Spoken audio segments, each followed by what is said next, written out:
Você já lidou com coisa pior, Sara. Você é a minha melhor enfermeira e é por isso que eu te coloco nos casos difíceis. Minha esposa implorou, disse a ele que fisicamente não conseguiria estar em 3 lugares ao mesmo tempo. A resposta dele foi: todos nós precisamos de coisas, dê um jeito. Então, ela correu de volta para a UTI e enfrentou a escolha impossível, salvar a jovem mãe no quarto 4, um adolescente com meningite que estava convulsionando no quarto 7, ou, no quarto 12, a mãe de sua melhor amiga, Lúcia, que lutava para respirar. Lúcia e minha esposa cresceram juntas, e a mãe de Lúcia era como uma segunda mãe para Sara.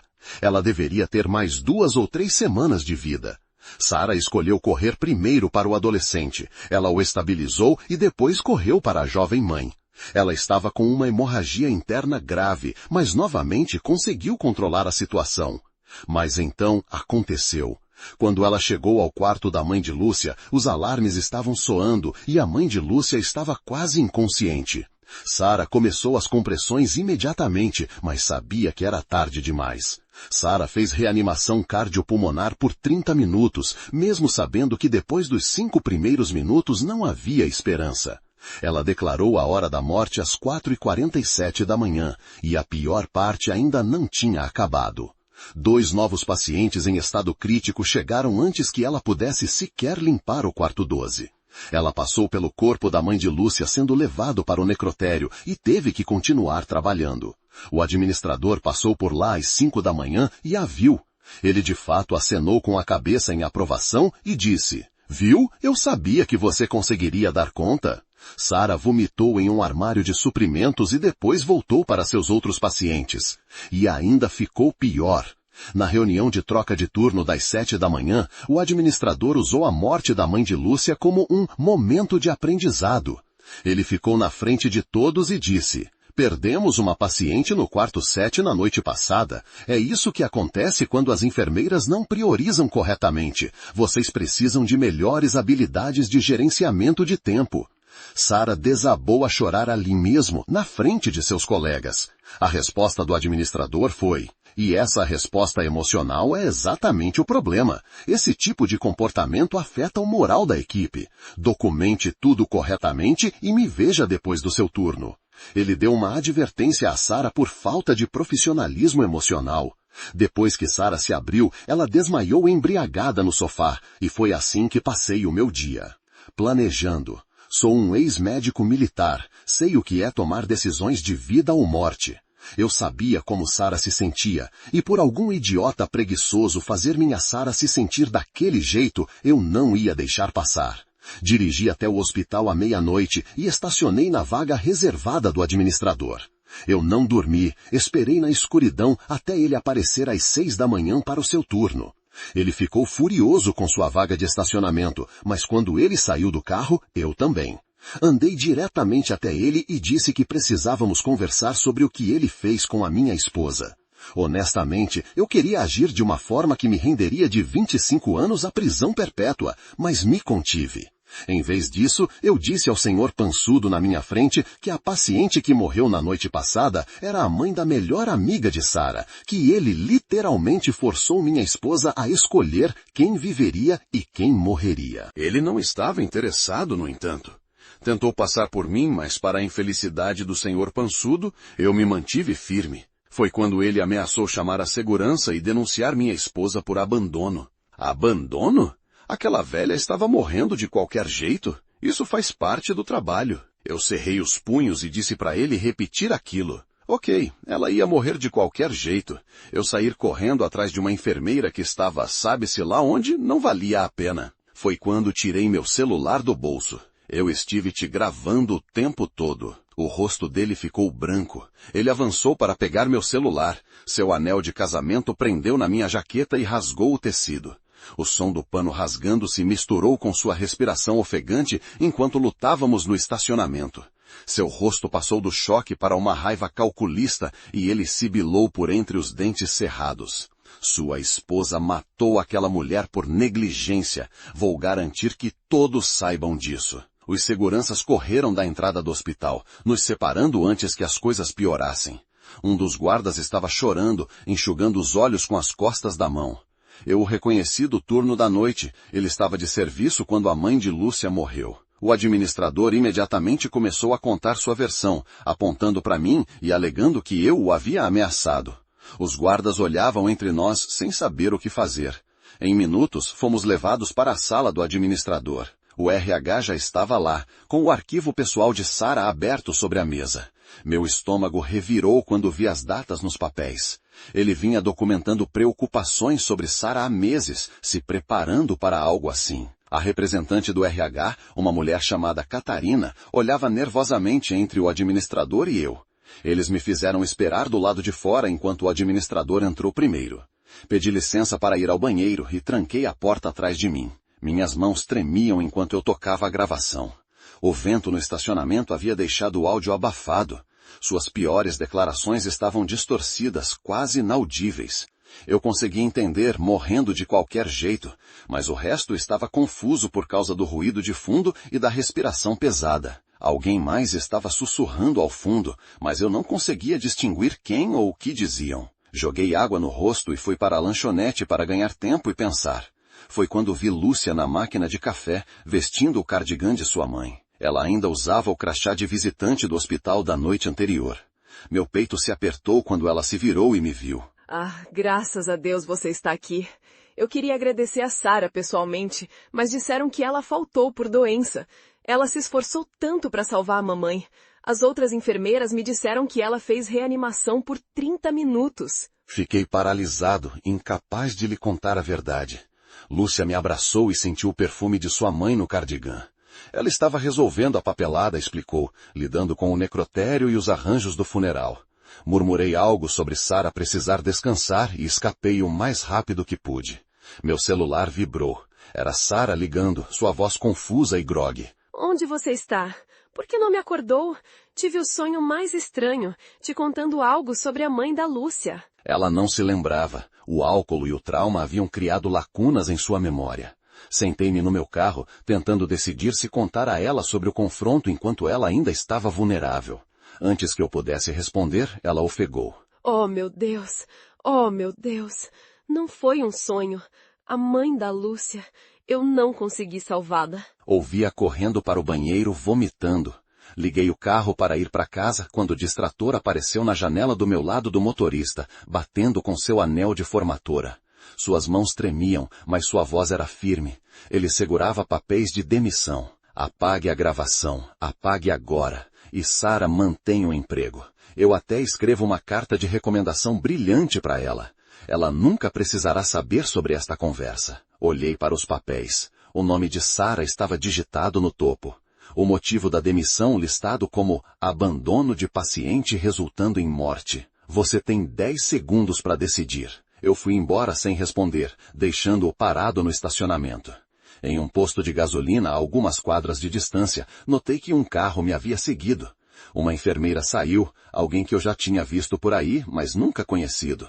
Ela olhou ao redor nervosamente antes de se aproximar. Eu estava na reunião da equipe. Quando ele culpou o número do quarto errado, eu gravei no meu celular. Todos nós fazemos isso para anotações de reunião, com os celulares escondidos no colo. Eu tenho todo o discurso dele sobre o quarto 7, quando a paciente estava no quarto 12. Ela me mostrou o celular, com as mãos trêmulas. O vídeo era nítido, a voz do administrador distinta, mas ela estava apavorada com a retaliação. Eu tenho 2 filhos, não posso perder este emprego. Mas o que ele fez com a Sara? Ela transferiu o arquivo para o meu celular e foi embora antes que eu pudesse agradecer. Quando cheguei em casa, Sara estava no quintal novamente, cutucando as cinzas de seus pijamas cirúrgicos queimados. Um pedaço de tecido havia sobrevivido. Quarto 12 estava parcialmente visível no crachá derretido. Ela o pegou e começou a soluçar novamente. Eu a abracei, ainda sem lhe contar sobre os acontecimentos da manhã. 1 hora depois, convenci-a a descansar e dirigi até a casa de Lúcia para prestar minhas condolências. O carro do administrador estava na entrada da garagem. Pela janela, pude vê-lo entregando um envelope a Lúcia. Quando bati na porta, Lúcia atendeu com lágrimas escorrendo pelo rosto. O hospital enviou um representante. Eles trouxeram um cheque de R$ 5.000 do fundo de auxílio funeral. Não é atencioso? O administrador sorriu para mim por cima do ombro de Lúcia. Nós cuidamos de nossas famílias aqui, embora algumas enfermeiras lidem com essas situações melhor do que outras. Eu estava justamente explicando para a Lúcia como esses momentos críticos exigem decisões de fração de segundo. Algumas enfermeiras fazem as escolhas certas, outras, bem... O rosto de Lúcia mudou, a confusão se misturando à sua dor. O que você quer dizer? Nada com que se preocupar. Apenas saiba que estamos investigando para garantir que isso nunca mais aconteça. Saí antes de fazer algo de que me arrependeria, mas o estrago estava feito. À noite, a receita do antidepressivo de Sara foi negada no drive-thru da farmácia. O farmacêutico mencionou um problema de verificação de emprego do hospital. Sem o plano de saúde, o medicamento custaria R$400. Sentei-me no meu escritório em casa, revisando ambas as gravações. O administrador disse claramente quarto 7 na reunião da equipe, mas o adolescente estava no quarto 7. A mãe de Lúcia estava no quarto 12. O erro dele parecia deliberado, mudando a culpa para o quarto errado para confundir a narrativa. Na manhã seguinte, encontrei o zelador da noite em uma lanchonete local. Ele me contatou através da enfermeira, apavorado, mas precisando falar. Ele tinha visto o administrador na UTI às 3h45 da manhã, antes da crise começar. Ele estava olhando os quadros dos pacientes. Achei estranho. Administradores nunca vêm tão cedo. Ele olhou ao redor, nervoso. Ele sabe que sou imigrante legal. Minha família inteira depende deste emprego. Antes que eu pudesse responder, meu celular tocou. Era Sara, dirigindo, e eu podia ouvir que ela estava chorando. Estou indo para o hospital, preciso pegar minhas coisas, preciso falar com ele. Joguei dinheiro na mesa e corri para o meu carro. Encontrei-a no estacionamento dos funcionários, ainda usando as roupas de ontem. Ela não havia tomado banho nem comido. Ela estava segurando e-mails impressos entre ela e a mãe de Lúcia, sobre planos de almoço que haviam feito para a próxima semana. Eu escolhi errado, eu deveria tê-la salva primeiro. Ela confiava em mim. Eu a abracei enquanto ela desmoronava completamente. Sua pressão arterial estava visivelmente afetando, o rosto corado e as mãos tremendo. Eu a levei para o pronto-socorro, onde ela desmaiou por desidratação e exaustão. A enfermeira a reconheceu do hospital, e eu tive que mentir sobre sua condição para evitar uma internação psiquiátrica. Naquela noite, Lúcia apareceu em nossa casa com o prontuário médico de sua mãe. O administrador havia lhe dado total transparência. O prontuário mostrava que Sara entrou no quarto 12 por último. Lúcia exigiu saber por quê. Sua esposa escolheu deixar minha mãe morrer. Ela salvou estranhos em vez da mulher que ajudou a criá-la. O confronto se estendeu para o nosso jardim da frente. Vizinhos se reuniram, alguns gravando em seus celulares, enquanto Lúcia gritava sobre Sara ter escolhido deixar sua mãe morrer.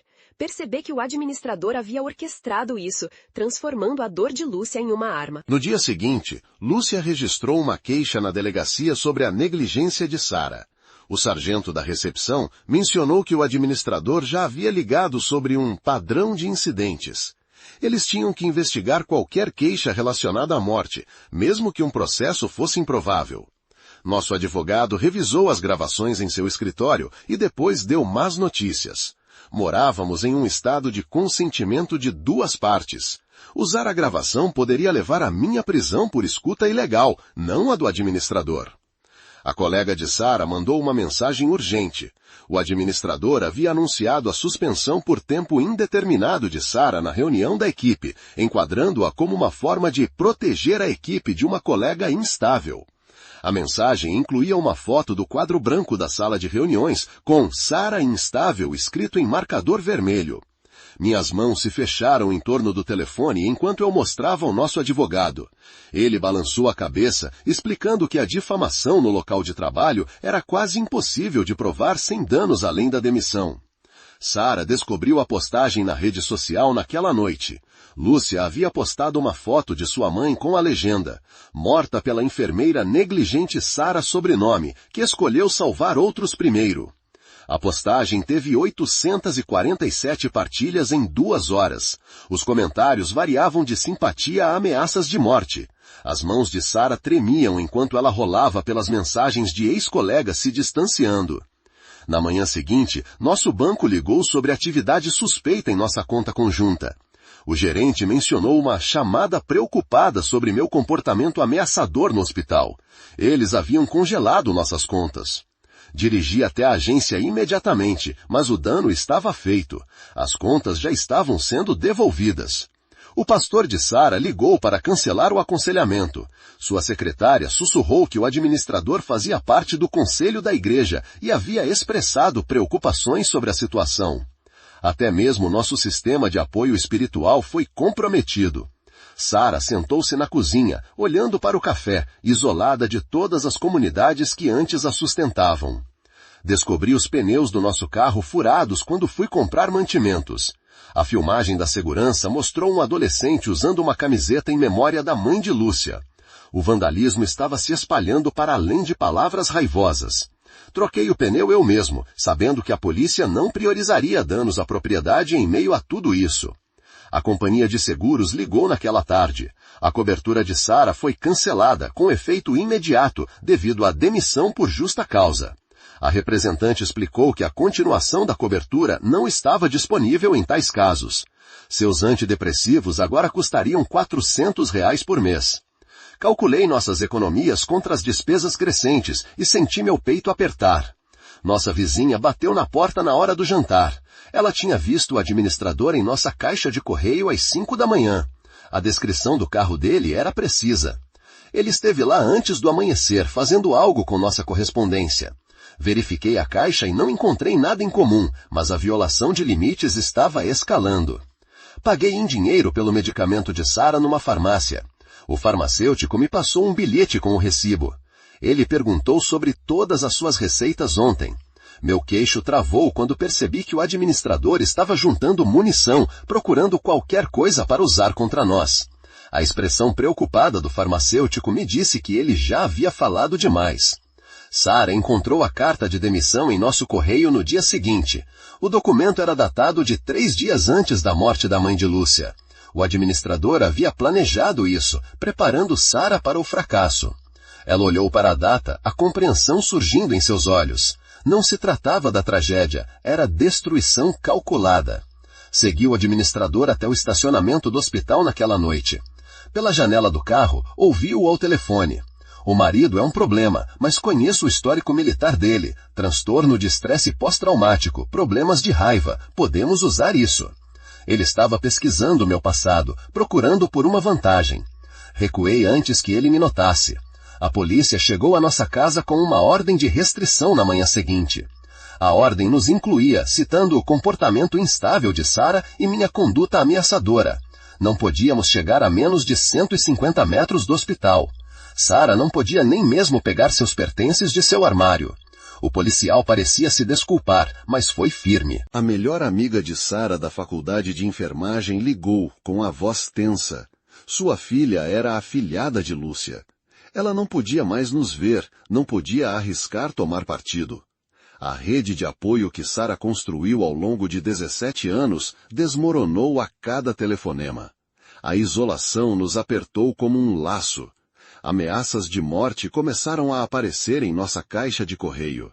Notas anônimas descrevendo o que deveria acontecer com enfermeiras assassinas. Instalei câmeras de segurança, mas o dano à psique de Sara era evidente. Ela parou de comer, parou de tomar banho, movia-se pela nossa casa como um fantasma. A guerra psicológica do administrador estava funcionando. Nós nos hospedamos em um motel quando pedras atravessaram a janela da nossa sala de estar.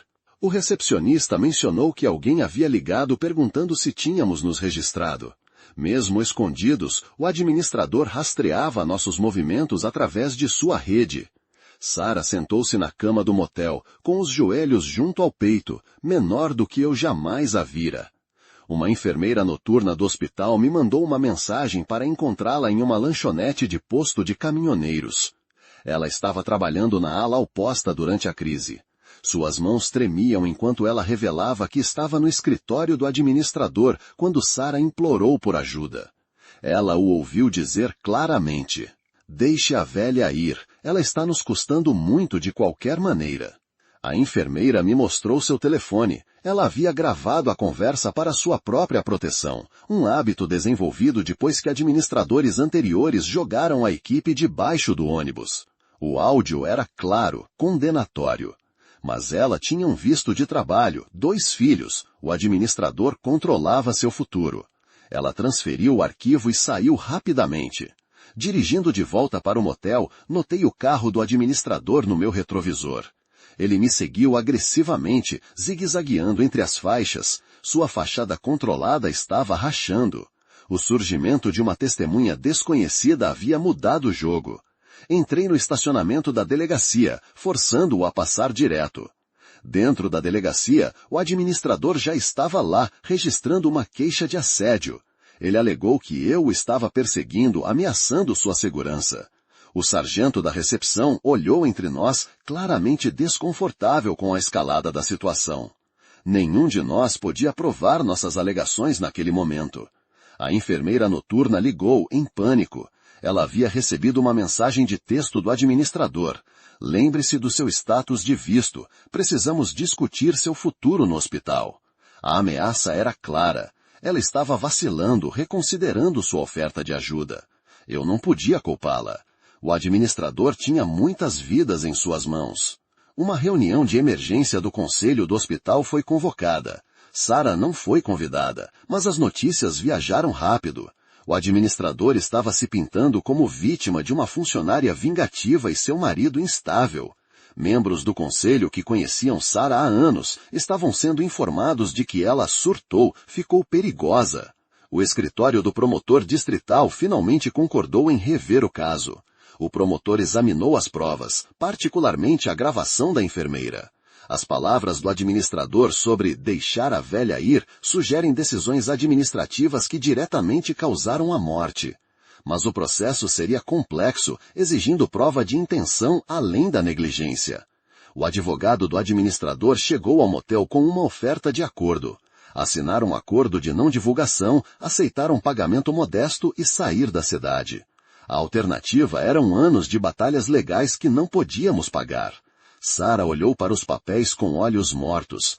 O homem que a destruiu estava se oferecendo para pagá-la para desaparecer. Encontrei-me com o zelador da noite novamente. Ele encontrou algo no lixo do escritório do administrador, um quadro de pessoal da noite anterior à crise. 3 enfermeiras haviam sido escaladas para a UTI. O administrador havia pessoalmente riscado 2 nomes, realocando-os para economizar nos custos de horas extras. Ele havia criado a situação mortal intencionalmente. As mãos do zelador tremiam enquanto ele me entregava o documento. O futuro de sua família inteira dependia de seu emprego no hospital. O administrador sabia sobre seu status de imigração, usava isso como uma espada. Mas ele não podia mais viver com o que tinha visto. Heróis vêm em formas inesperadas. Sara tentou encontrar Lúcia em uma cafeteria para explicar tudo. Lúcia chegou com 2 amigos, criando um confronto público. Ela jogou o prontuário médico na mesa, exigindo que Sara explicasse por que sua mãe morreu por último. Os clientes da cafeteria olhavam, enquanto a dor de Lúcia explodia em acusações. Sara fugiu para o banheiro, vomitando de estresse. O administrador apareceu na cafeteria como se por coincidência. Ele consolou Lúcia, bancando o líder compassivo, enquanto lançava olhares para Sara através da porta do banheiro. Cada movimento era calculado, cada interação projetada para aprofundar as feridas. Ele transformou Lúcia em uma arma contra a melhor amiga de sua mãe. Nosso advogado ligou com notícias mistas. As evidências eram convincentes, mas complexas. A decisão do administrador de negar ajuda poderia constituir homicídio culposo, mas prová-lo exigia testemunhas dispostas a depor. Todos que podiam ajudar tinham algo a perder. O caso dependeria da coragem versus a autopreservação.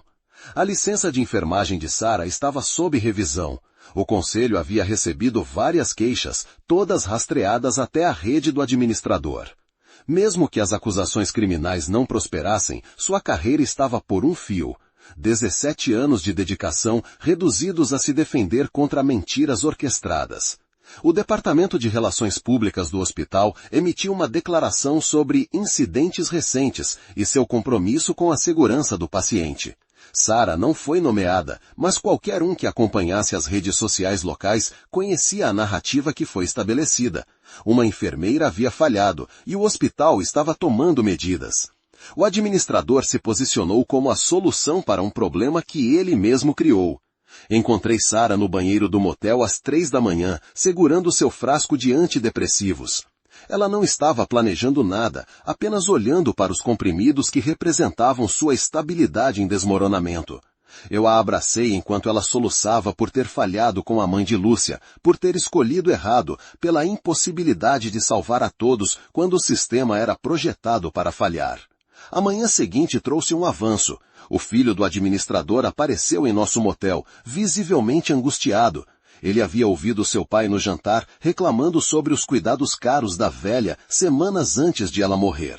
Sua consciência não o deixaria ficar em silêncio. Às vezes, a maçã cai longe da árvore. A disposição do filho em testemunhar mudou tudo.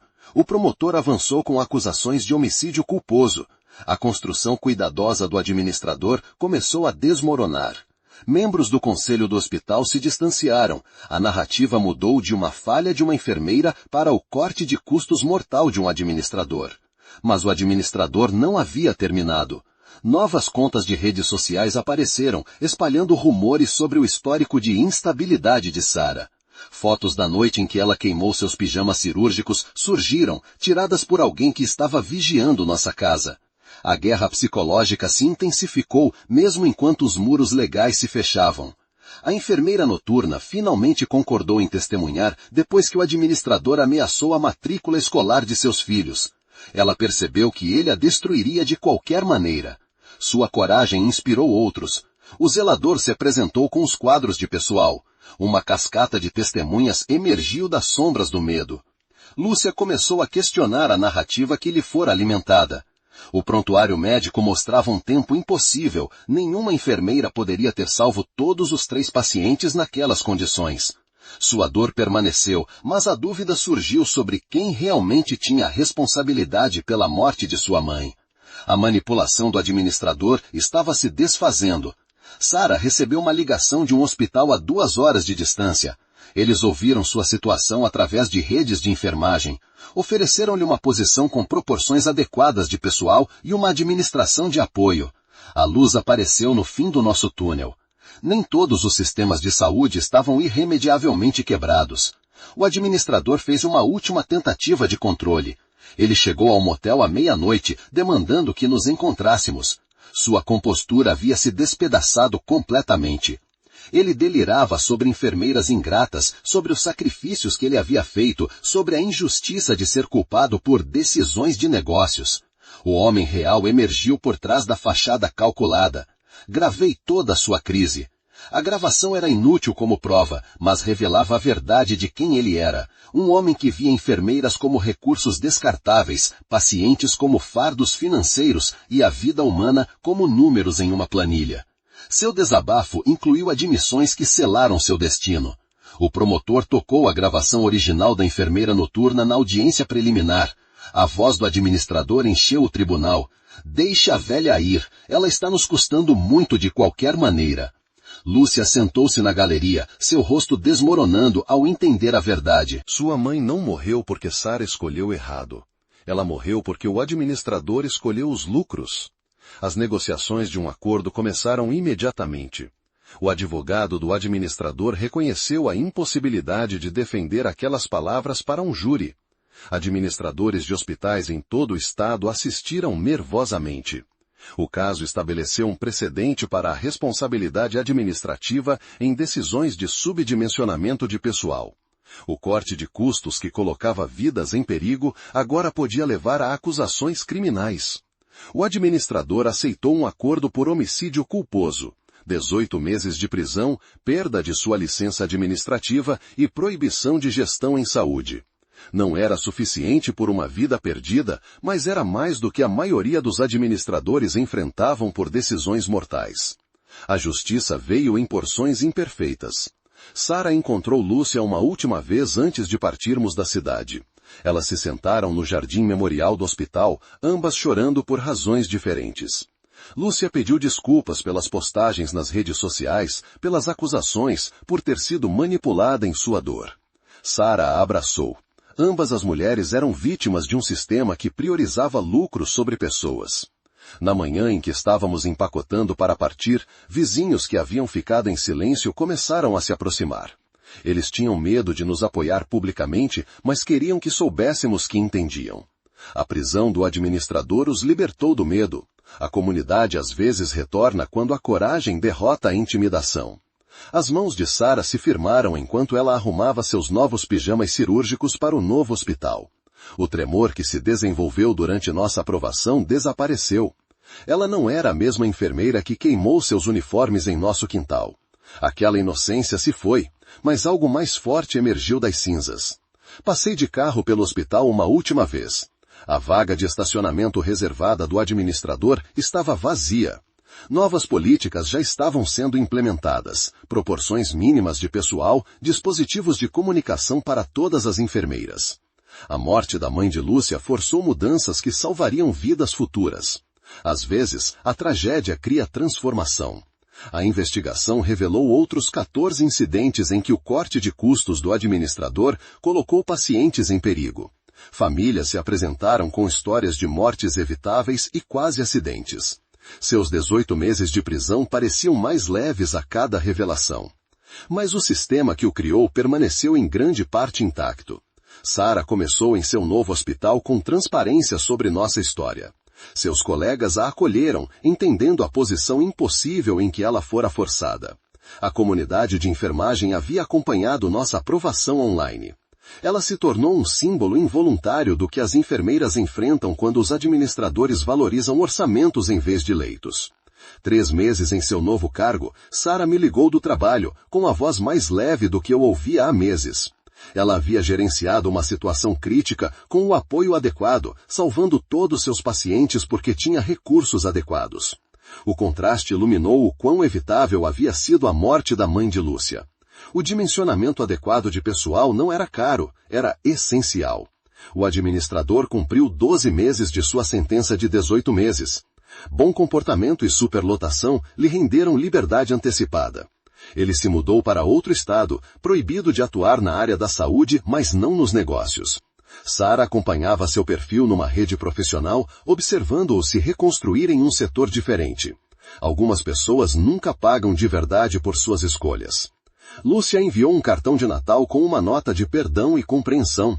Ela havia começado a defender as proporções de enfermeiros por paciente em memória de sua mãe. A dor se transformou em propósito. A amizade com Sara não pôde ser reconstruída, mas o respeito mútuo emergiu de um trauma compartilhado. Ambas as mulheres carregavam cicatrizes que nunca cicatrizariam completamente.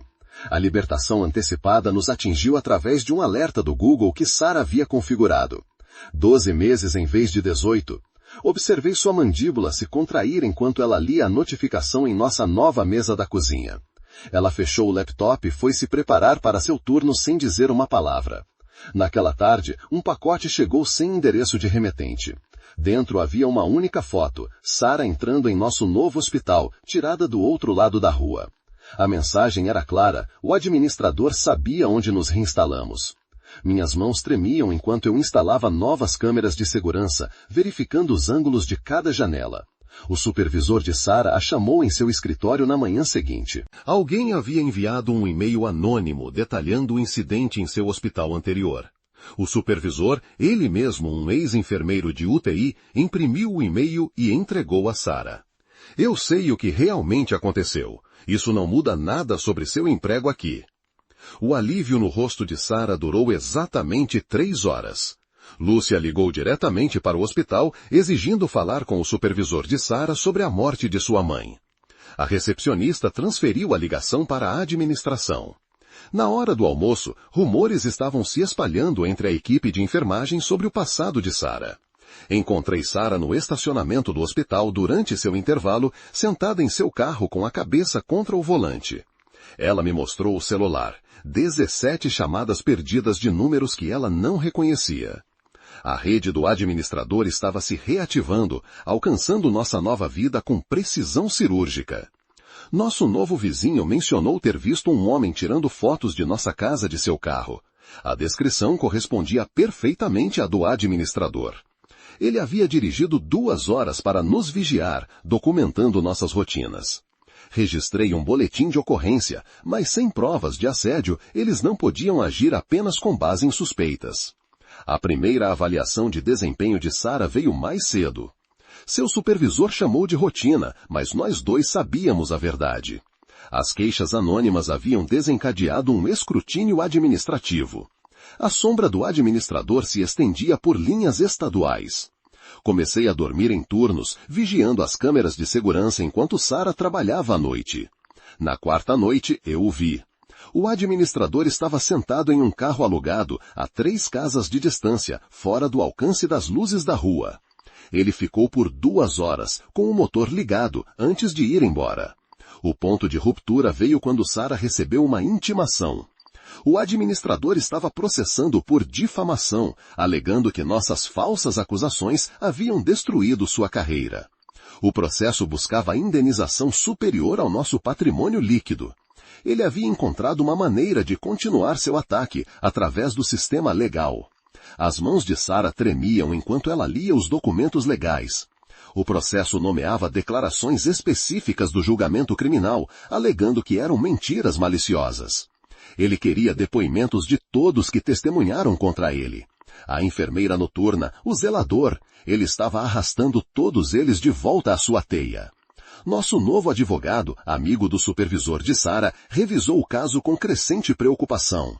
O administrador havia contratado um escritório agressivo, conhecido por esgotar os oponentes através dos custos legais. Mesmo que ganhássemos, a defesa nos levaria à falência. O sistema que o responsabilizou brevemente agora servia como sua arma. Dirigi até a nova cidade do administrador, precisando entender o que estávamos enfrentando. Sua rede profissional mostrava que ele havia iniciado uma empresa de consultoria em saúde. A ironia queimava. Ele estava ensinando outros administradores a otimizar o pessoal. Sentei-me em meu carro do lado de fora do prédio de seu escritório, observando-o pelo saguão de vidro. Ele parecia diferente. A prisão o envelhecera, mas havia algo mais, uma dureza em seus movimentos, uma consciência calculada de seus arredores. Quando ele avistou meu carro, não reagiu com surpresa. Ele sorriu, acenou e depois fez uma ligação, mantendo o contato visual. 20 minutos depois, a polícia cercou meu veículo. O administrador havia denunciado um perseguidor com histórico de violência. Passei 6 horas detido, explicando por que estava a 200 quilômetros de casa, parcado do lado de fora de seu local de trabalho. Eles me liberaram com um aviso sobre assédio. A viagem de volta para casa me deu tempo para pensar. O administrador não estava apenas buscando vingança, ele estava demonstrando seu poder. Cada movimento era calculado para nos mostrar que ele podia alcançar nossas vidas sempre que quisesse. O sistema legal, destinado a proteger as vítimas, havia se tornado sua ferramenta de perseguição. Sara estava esperando quando cheguei em casa, seu rosto contraído de exaustão. Ela havia sido chamada para outra reunião. A família de um paciente havia recebido uma carta anônima sobre seu histórico de negligência. A família exigiu uma enfermeira diferente. O supervisor de Sara a apoiou, mas o dano estava se espalhando. Naquela noite, sentamo-nos à nossa mesa da cozinha com extratos bancários espalhados diante de nós. As taxas legais estavam drenando nossas economias. O status probatório de Sara significava horas reduzidas. O administrador não precisava vencer seu processo. Ele só precisava nos sangrar até secar para combatê-lo. O telefone de Sara tocou às 3 da manhã. A voz de Lúcia estava arrastada, emocionada. Ela estava bebendo, lutando com a culpa e a dor. Ela se desculpou pelo processo, explicou que o administrador a convenceu a apoiar sua alegação de difamação, mas ela não podia mais fazer isso. Ela estava retirando seu apoio. Na manhã seguinte, Lúcia enviou uma declaração autenticada em cartório, retratando seu apoio ao processo do administrador. Ela detalhou como ele havia manipulado sua dor, alimentando-a com narrativas falsas sobre as ações de Sara. Sua retirada enfraqueceu significativamente o caso dele, mas seus advogados seguiram em frente de qualquer maneira. Encontrei-me com a enfermeira noturna em uma parada de descanso entre nossas cidades. Ela estava apavorada por ser deposta, pelo administrador descobrir seu novo local de trabalho. Seus filhos começaram a ter pesadelos sobre serem deportados. Ela me entregou um pendrive com todas as gravações que havia feito durante seu emprego. Os arquivos revelaram um padrão que se estendia por anos. A voz do administrador, capturada em dezenas de reuniões, discutindo pacientes como passivos financeiros, comentários sobre liberar leitos e gerenciar perdas. O caso de Sara não era isolado, era seu modo de operação padrão. Os olhos de nosso advogado se arregalaram enquanto ele revisava as gravações. Isso mudava tudo. O processo de difamação exporia o administrador à fase de descoberta de provas. Seu padrão de comportamento se tornaria registro público. Poderíamos contra-atacar por processo malicioso, assédio, imposição intencional de sofrimento emocional. Os advogados do administrador solicitaram uma reunião urgente. Seu cliente, explicaram eles, estava disposto a retirar o processo em troca de um acordo mútuo de não divulgação. Nenhuma admissão de culpa, nenhum acordo financeiro, apenas silêncio. Eles haviam calculado mal, supondo que não tínhamos munição. Sara recusou imediatamente. O administrador havia tirado demais, a mãe de Lúcia, sua carreira, sua paz de espírito. Ela não lhe daria sua voz também. Nosso advogado preparou a reconvenção enquanto a equipe do administrador se apressava para limitar a exposição de seu cliente. O depoimento foi marcado para uma manhã de terça-feira. Sara se vestiu cuidadosamente com seu melhor terno, as mãos firmes pela primeira vez em meses. Mas quando chegamos ao escritório de advocacia, a cadeira do administrador estava vazia. Seus advogados anunciaram que ele havia sido hospitalizado por dores no peito. Era uma tática de adiamento, mas funcionou. O depoimento foi remarcado, depois adiado novamente quando o administrador alegou problemas cardíacos contínuos. Cada atraso nos custava dinheiro, tempo, energia emocional. O período probatório de Sara no hospital se estendeu a cada audiência perdida. 3 meses na batalha legal, o administrador cometeu um erro. Ele enviou um e-mail diretamente para o administrador do hospital de Sara de sua conta pessoal. A mensagem era cuidadosamente redigida, expressando preocupação com a segurança do paciente, dado o histórico documentado de Sara. Mas ele revelou sua interferência ativa. O administrador do hospital de Sara encaminhou o e-mail para nosso advogado. Demonstrava assédio contínuo, violação da ordem de restrição do caso criminal. O administrador nos entregou provas de sua campanha contínua. Sua necessidade de controle superou sua cautela. A juíza em nosso caso de reconvenção não foi simpática aos atrasos médicos do administrador. Ela ordenou um exame médico independente. Os resultados foram previsíveis. O administrador estava saudável o suficiente para comparecer ao depoimento. Não haveria mais adiamentos. Observei o administrador entrar na sala de depoimentos, sua confiança visivelmente abalada. Meses de manobras legais também lhe custaram. Sua empresa de consultoria estava lutando. Clientes potenciais, ao pesquisarem seu nome, encontravam notícias sobre a condenação por homicídio culposo. Sua tentativa de destruir Sara estava o destruindo. Sara testemunhou por 4 horas, recontando não apenas a noite em que a mãe de Lúcia morreu, mas os meses de assédio que se seguiram. Ela apresentou e-mails impressos, filmagens de segurança, registros telefônicos. Os advogados do administrador objetaram repetidamente, mas as provas eram esmagadoras.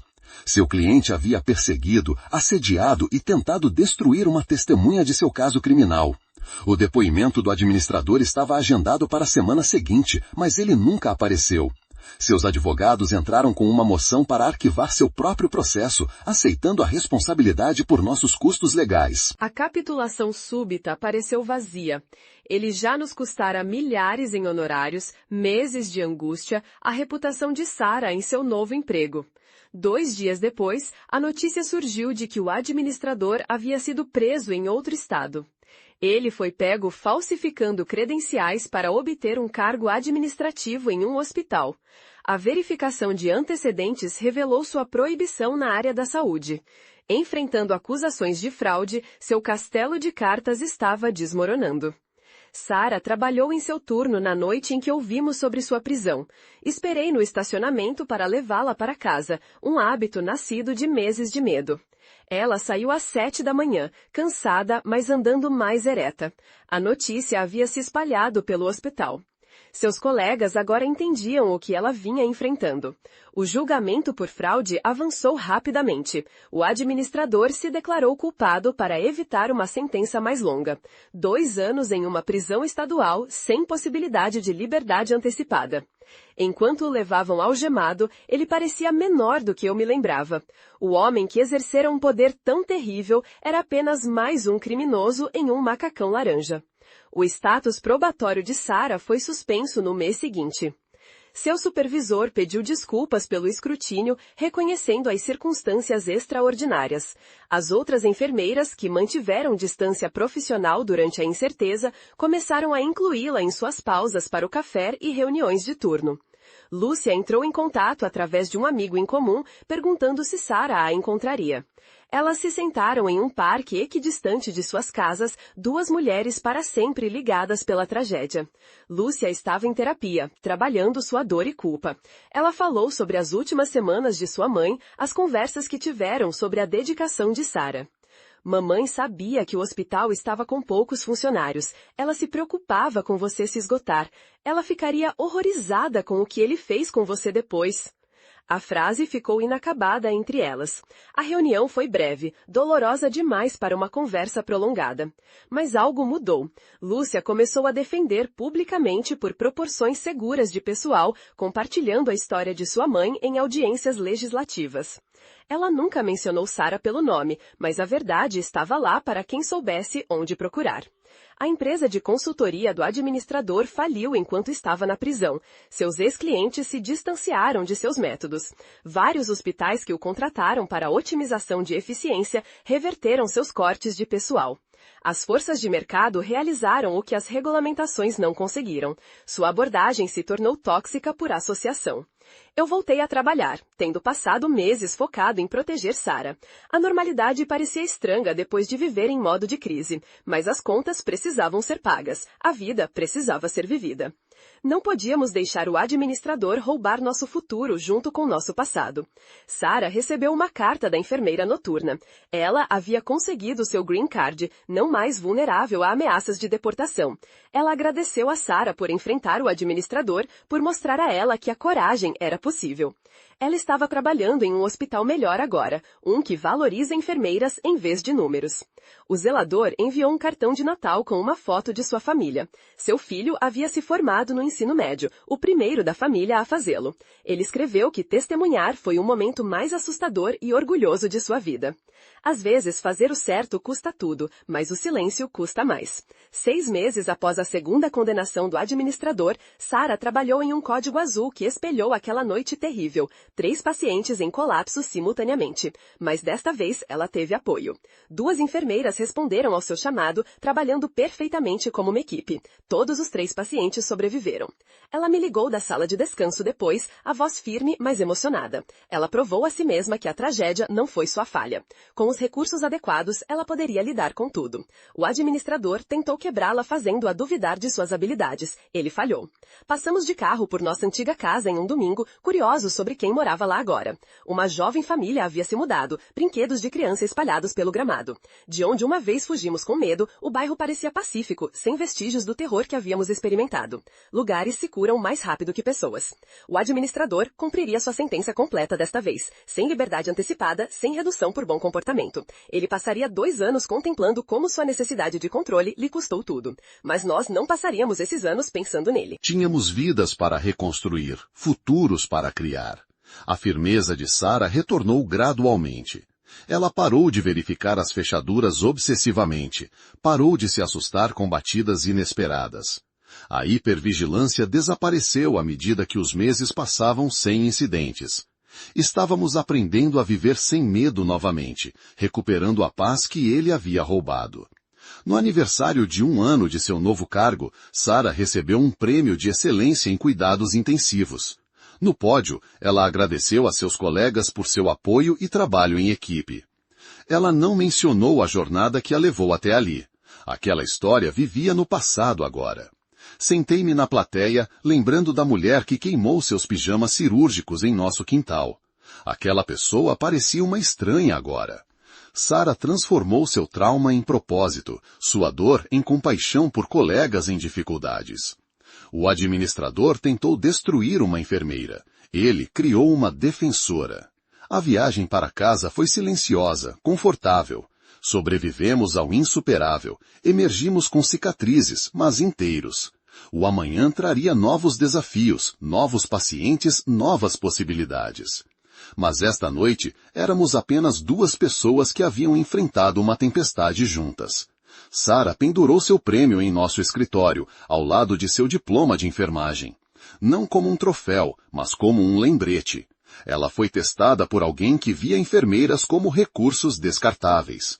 Ela provou que a dedicação não pode ser queimada, que a compaixão sobrevive até mesmo à crueldade coordenada.